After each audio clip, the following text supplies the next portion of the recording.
My name is Andrew Cole, and I was 39 years old the morning I realized I had been paying for my family's silence with my own name.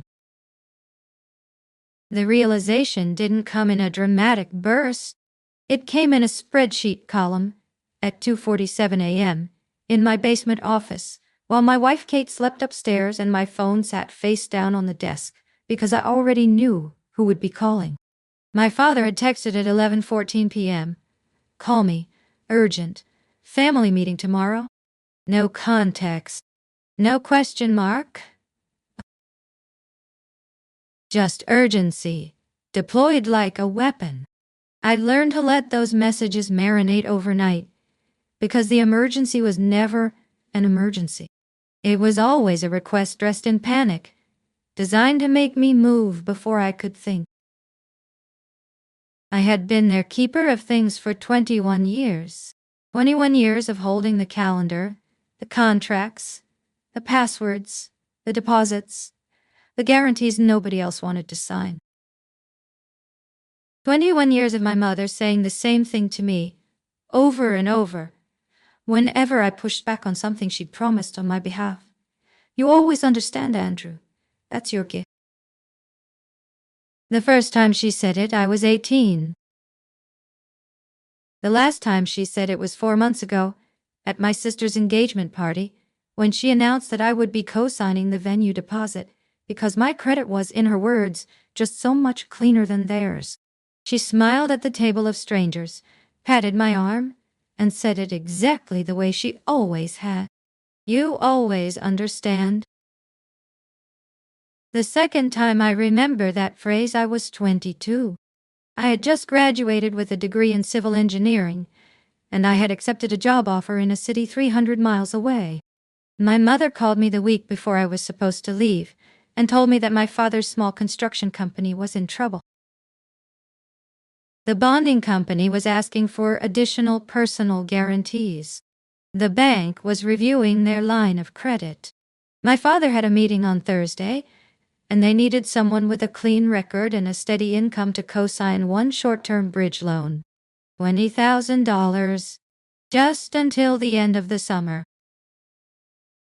"After all, Andrew," she said, "you'll be the one inheriting this eventually. It's just a formality." I didn't want to. I had my own rent coming. I had student loans. I had a girlfriend who was already worried about how much I talked about my parents' problems. But I heard the edge in my mother's voice. The same edge I'd heard my whole life, the one that said my cooperation wasn't a favor.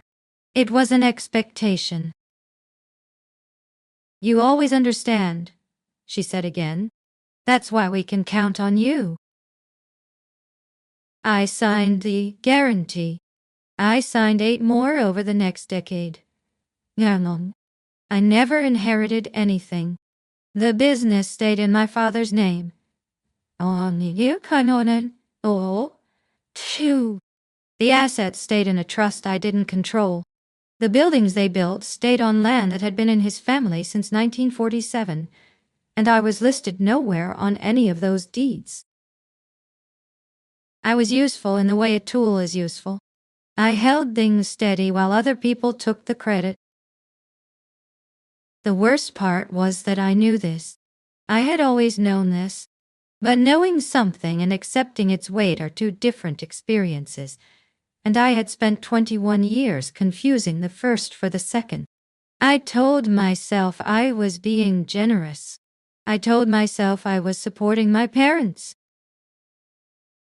I told myself I was helping my younger sister Claire, who had never been asked to sign a single guarantee, who had never been told she had a gift for understanding.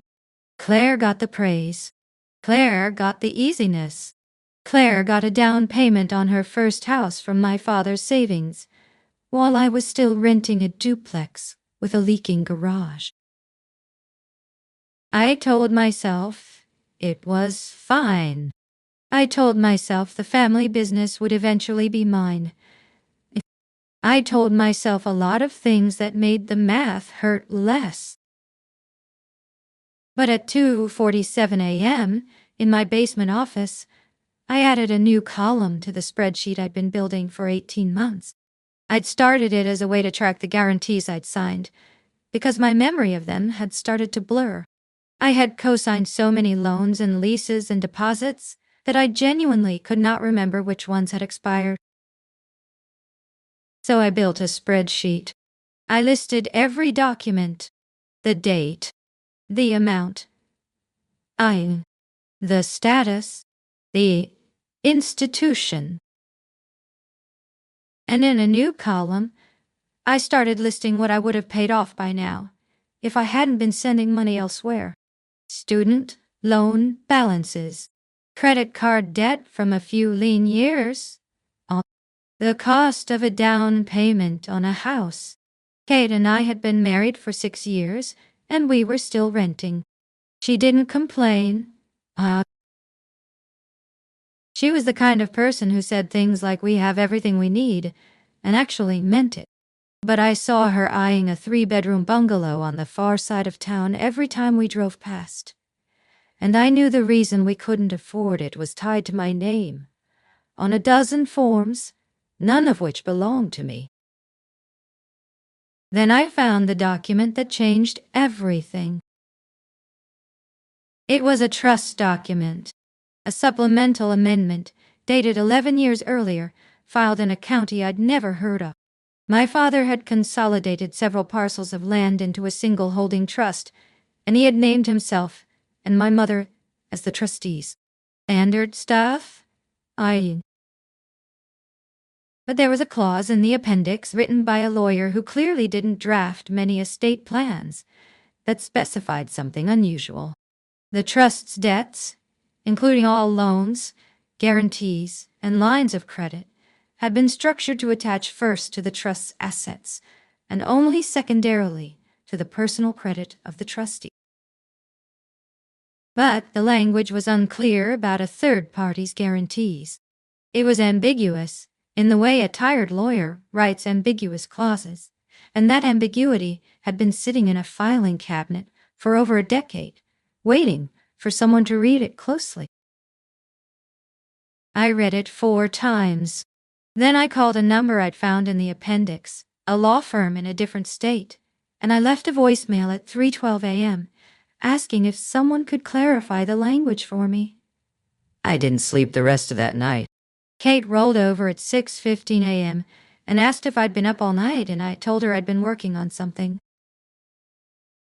She didn't press. She never pressed. I think she knew, somewhere beneath the surface, that I would tell her when I was ready. The lawyer called back 2 days later. He was an older man with a slow, careful voice, and he explained that the clause in question allowed a third-party guarantor to seek indemnification from the trust's assets if the trust had induced the guarantee under conditions of dependency. He used that word, induced. He asked if I had signed any guarantees at my parents' request, and I said yes.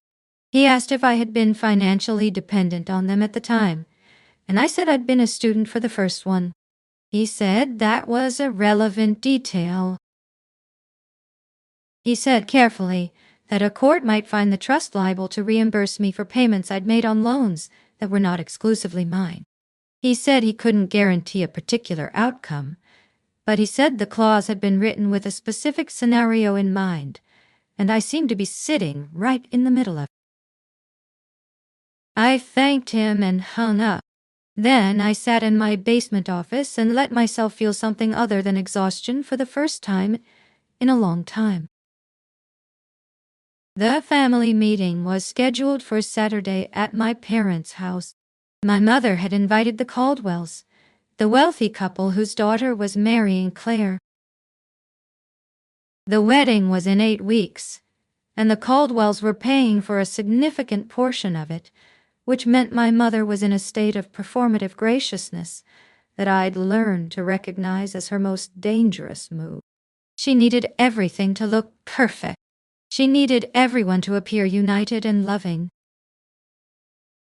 She needed me to be there, smiling, signing whatever form they put in front of me, because I always understood.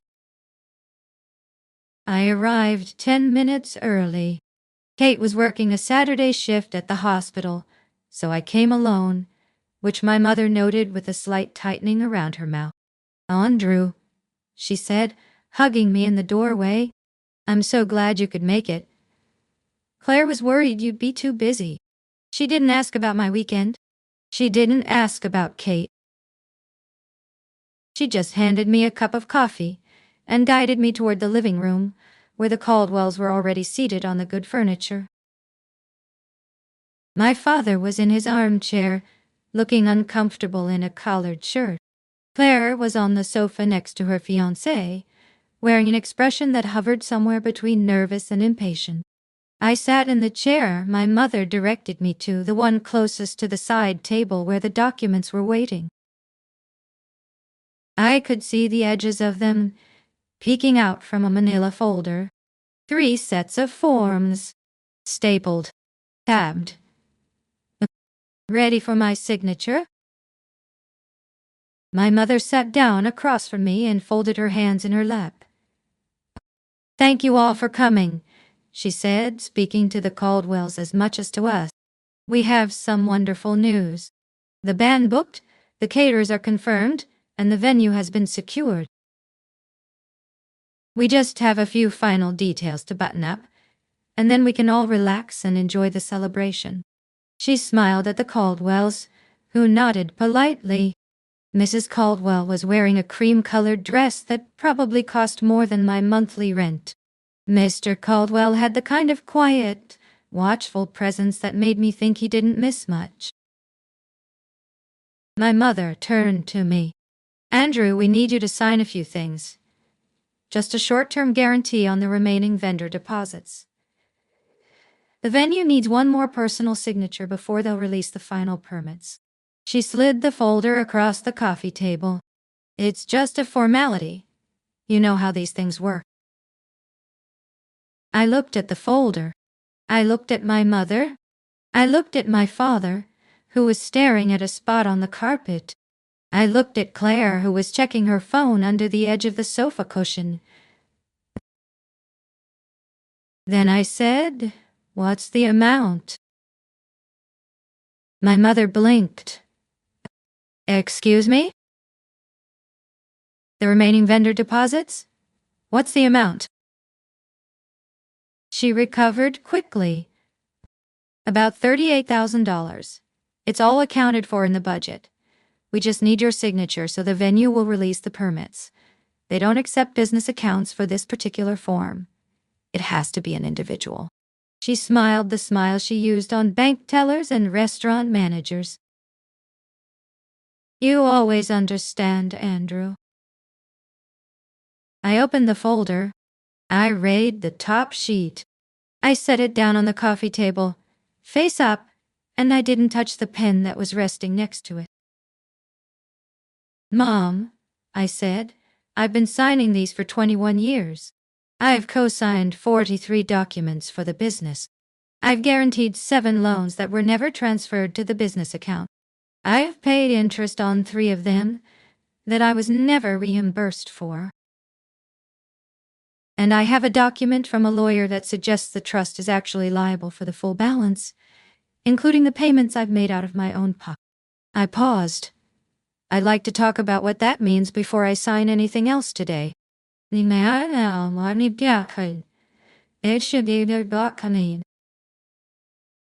room went very still.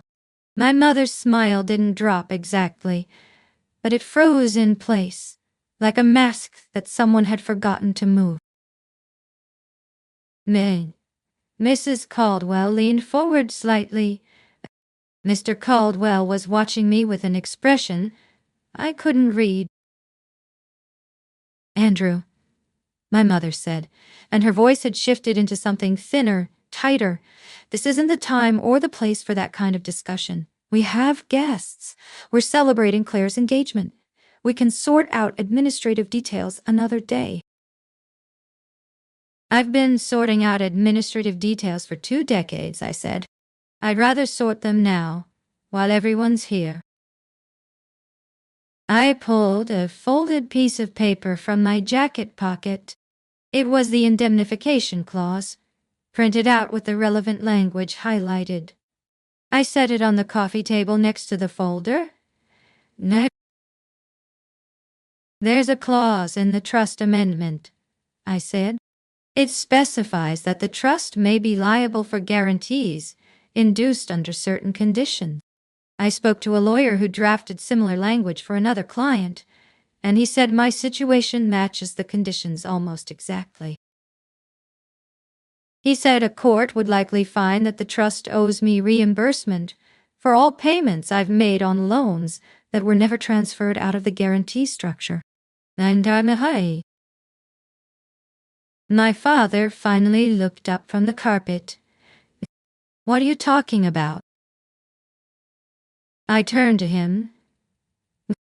I'm talking about the $37,000 I've paid in interest and principal on loans I signed for a business that was never going to be mine.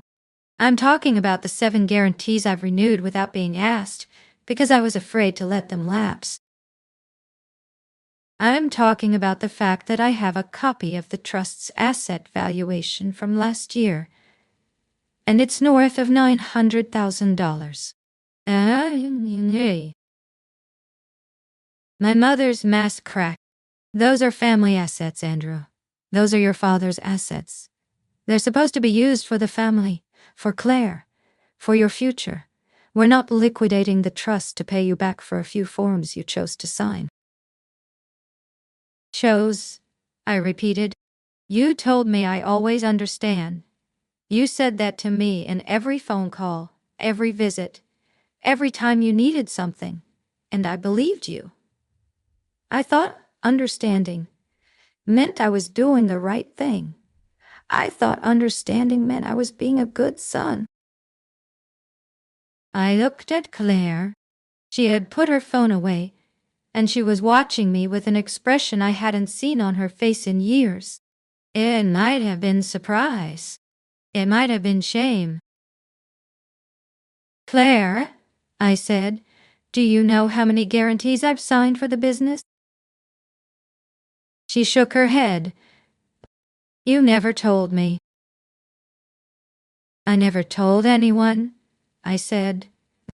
I didn't think I needed to. I thought it was just what I did. I thought it was the price of belonging. I stood up. I took the manila folder from the coffee table and slipped the indemnification clause into it, along with the printed spreadsheet I'd been building for 18 months. I held it against my chest, the way I'd held tax returns and medical bills and insurance forms for a family that had never asked me how I was doing, only what I could do for them. Mom, I said, I'm not signing anything today, and I'm not signing anything next week, or the week after that. I've taken my name off the calendar you told me I was responsible for. I've put a freeze on my credit. I've stopped paying the monthly insurance premium on the warehouse because I checked the policy and my name is on it, but the business is listed as the primary beneficiary. That means I was paying for a policy that would never pay me back. So I stopped. Now, my account, and I'm dejected. Mr. Caldwell spoke. Dane. His voice was calm, measured, unhurried. You said the trust has assets north of $900,000? Yes, sir, ma'am.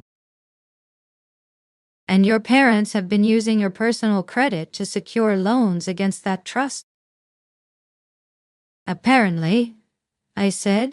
I didn't realize the connection until I found the amendment. Mr. Caldwell nodded slowly. No. He looked at my father. Henry, did you know about this clause? My father's face was a shade of gray I'd never seen on him before. It's just paperwork, he said. It's always been just paperwork. It's never just paperwork, Mr. Caldwell said. I run a private equity firm. If there's a liability structure in the trust that the trustees never disclose to the beneficiaries, that's a problem. If there's a pattern of using a third party's credit to secure assets without their consent, that's a larger problem. He turned to my mother. I think we need to reconsider the terms of our involvement in the wedding.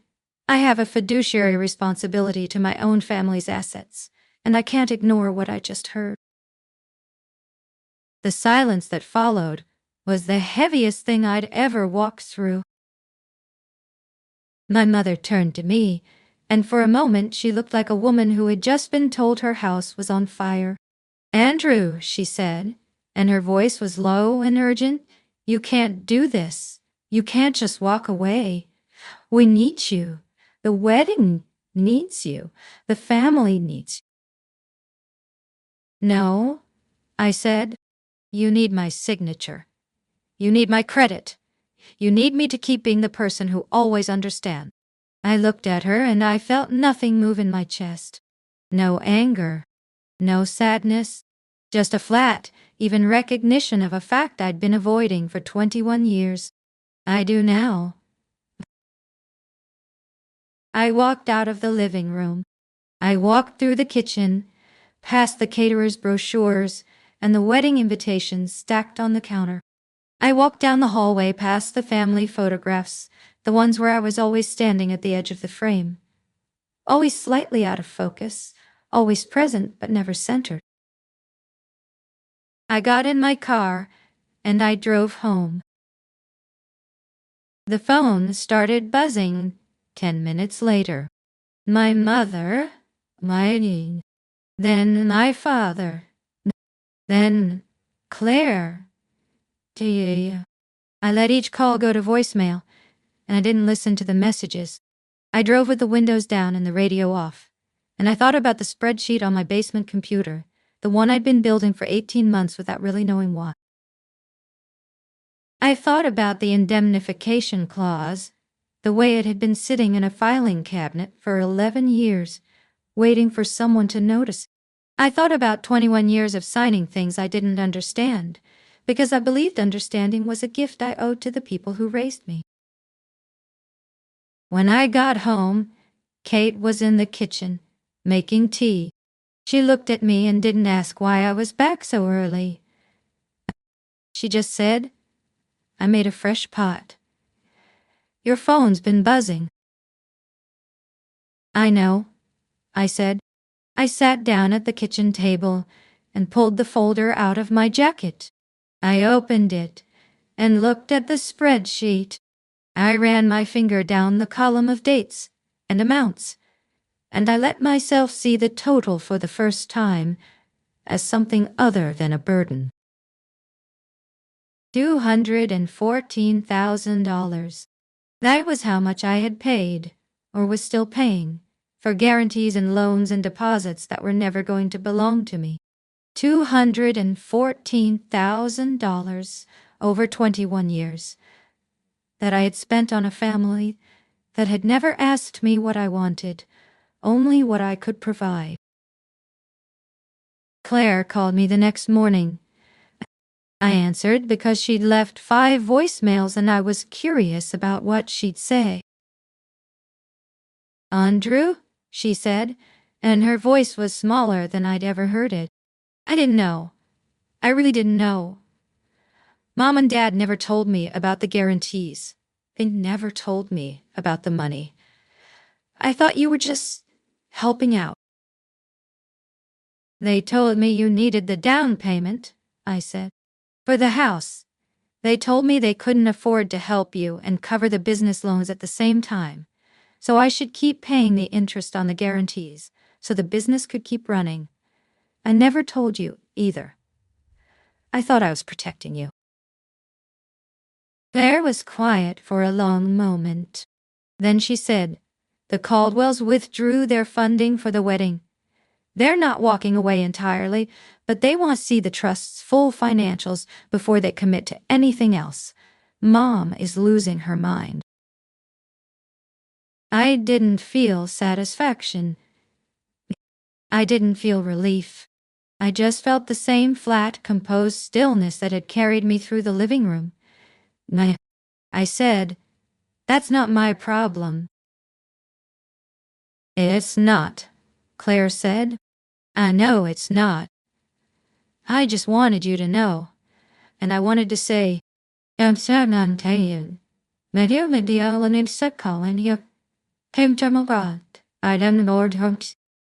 know how to say it. I don't think I've ever really seen you, Andrew. I don't think I've ever asked what you were carrying." I closed my eyes. "I don't need you to fix anything," I said. "I just need you to understand that I'm done being the person who always understands." She didn't have an answer for that. Neither did I. The next few weeks were strange.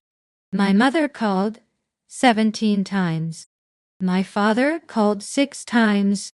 I answered none of them, but I listened to a few of the voicemails. My mother's voice started out angry, then turned pleading, then landed somewhere in the middle, a kind of rehearsed apology that didn't sound like it believed its own words. "You always understand, Andrew," she said in one of them. "We just need to talk. We just need to find a way forward together." I deleted that one without saving it. Kate and I sat down together one night and looked at the spreadsheet on the big screen. I explained the indemnification clause. I explained the lawyer's reading of it.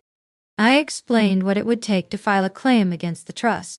She listened without interrupting, and when I was done, she said, "What do you want to do?"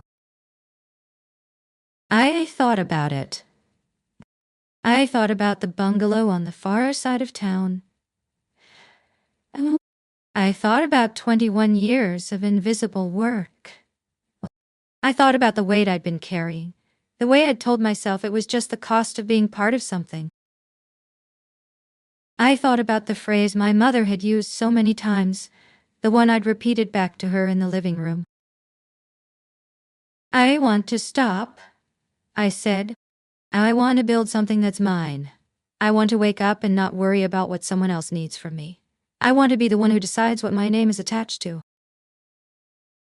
We filed the claim. The lawyer I'd called handled the paperwork. The trust responded through a different law firm, one of the big ones in the city, and they tried to argue that my guarantees were voluntary gifts, not inducement. We pushed back with the spreadsheet, the bank records, the email exchanges where my mother had explicitly requested my help. It took 4 months. It took a deposition. It took a hearing that I attended by phone because I didn't want to see my parents' faces across a courtroom. But we won. The trust was ordered to reimburse me $214,000. The assets were liquidated enough to cover it. My father's business would survive, but it would be smaller. The trust would be restructured. The wedding had already been scaled back to a courthouse ceremony, and Claire and her fiancé had quietly postponed their reception. I didn't celebrate. I didn't gloat. I took the settlement, and I used it to buy the bungalow Kate had been looking at.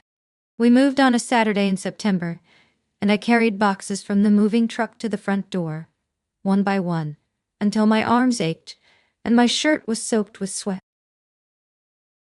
Kate brought me water, and we sat on the porch steps, looking at the front yard, the driveway, the windows that didn't need new seals, the roof that had been replaced 2 years ago. "It's ours," she said. "It's ours," I said. My mother sent a letter 2 months after the settlement was finalized. It was written on nice stationery, and it said she was sorry that things had gone the way they had. It said she wished I would come home for Thanksgiving. It said she still loved me, and she always would. It said in the last paragraph, "I never meant to make you feel like you were just a tool. You always understood, and I think that's why I always relied on you. I hope you can forgive me." I read the letter twice. I folded it back into its envelope. May. I put it in a drawer in the new house, next to some receipts and a spare set of keys, and I didn't write back. Claire called me last week. She was at a coffee shop, and she sounded different, less rushed, less defensive. She said she and her fiancé were working things out, and they'd decided to buy a house in a different city, a smaller one. She said she was going to be a veterinarian, which she'd always wanted to be, and she was taking the prerequisites in the evening. She said, "I don't know how you did it, Andrew. I don't know how you carried all of that and still showed up to things." "I didn't," I said. "I just stopped showing up." She laughed. It was a surprised laugh, the kind that catches in your throat before you know it's coming. "Maybe I'll learn to stop showing up too," she said. "Maybe I'll learn to be someone who doesn't always understand." I didn't tell her that I thought she would. I didn't tell her that I believed in her. I just said, "Let me know how it goes." The phone is quiet now. Not completely silent, but different. The calls that come through are from friends, from work, from Kate when she's running late at the hospital. The urgency that used to live in my phone is gone.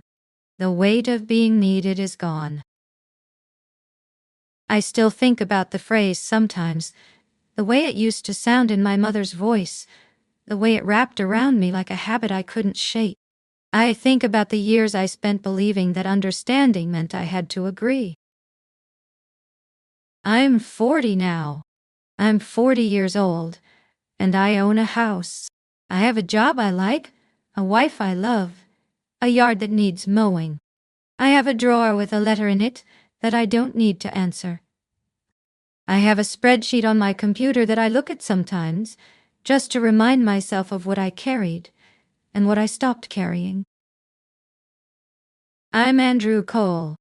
I'm 40 years old, and I finally understand that understanding isn't the same as belonging.